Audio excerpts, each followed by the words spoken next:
নমস্কার বন্ধুরা, ফিরে এলাম একটা নতুন রেসিপি নিয়ে। তো আজকের রেসিপি হলো পালং পনির। তো এখানে আমি কড়াইটা গরম করে নিয়েছি। এবার আমি এখানে দিয়ে দেব বাটার। এখানে আমি একটু বাটার দিয়ে দিলাম।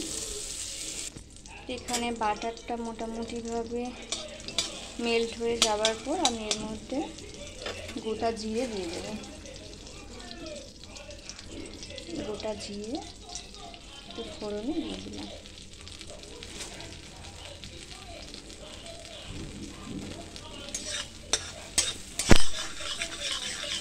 এখানে আরও কিছু মশলা দেওয়া যায়, যারা আমিষ রান্না করবে সেখানে একটুখানি রসুন কুচি কিংবা একটু পেঁয়াজ কুচি দিলে ভালো লাগে। তো আমি এখানে তো নিরামিষ করছি, সেখানে আমার এখানে কোনো মশলা আমি দেব না। শুধু জিরেটা মোটামুটিভাবে একটু ভাজা ভাজা হয়ে গেলে ওর উপরে পালং শাকটা দিয়ে দেব। এখানে জিরে আর বাটার বেশ একটা সুন্দর একটা কম্বিনেশান, সুন্দর একটা গন্ধও ছড়িয়েছে। এবার এখানে আমি পালং শাকটা একটু উষ্ণ গরম জলে একটু ভিজিয়ে তারপর ঠান্ডা জলে দিয়ে বেটে রেখেছিলাম একটা কাঁচা লঙ্কা দিয়ে। এবার সেটা আমি এখানে দিয়ে দেব।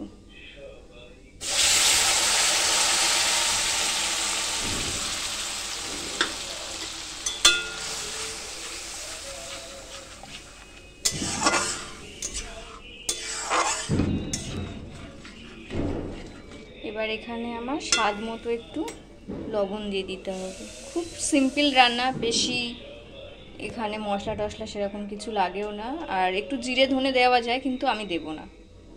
এখানে আমি প্রায় 250 গ্রাম পনির নিয়ে নিয়েছি। এই পনিরটাকে আমি ভাজবো না, এমনি কাঁচাই এই শাকের মধ্যে দিয়ে দেব।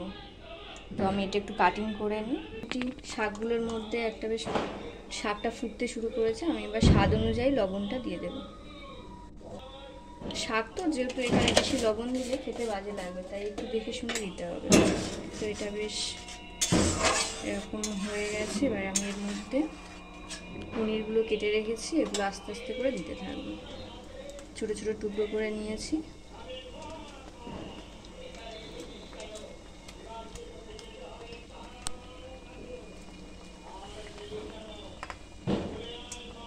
একদম সিম্পল রান্না, কোনো ঝামেলা নেই, কিছুই নেই, সেরকম মশলাও লাগে না।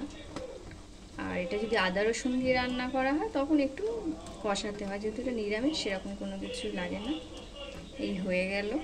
এবার বেশ একটা সুন্দর একটু ঘন ঘন ব্যাপার চলে আসবে, তারপর একটু গরম মশলা দিয়ে নামিয়ে নিলেই হয়ে যাবে। একটু ফ্রেশ ক্রিম থাকলে সেটাও দেওয়া যায়। তো আমার কাছে এই মুহূর্তে ক্রিম নেই, তো সেখানে আমি শুধু একটু গরম মশলা ছিটিয়েই নামিয়ে নেব। খুব সুন্দর দেখতে হয়েছে, খেতে আরও সুন্দর হবে। বেশ একটা গ্রিন আর হোয়াইটের একটা কম্বিনেশনে বেশ সুন্দর দেখতে লাগছে। দেখা যাক খেয়ে কেমন লাগে। আমি এবার 2 মিনিটের জন্য একটু ঢাকা দেবো এটা।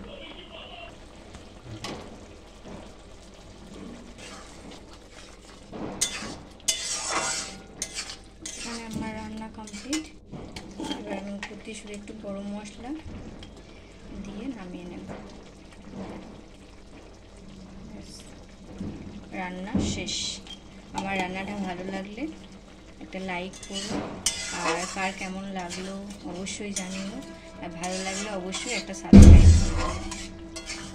দেখা হচ্ছে পরের ভিডিও।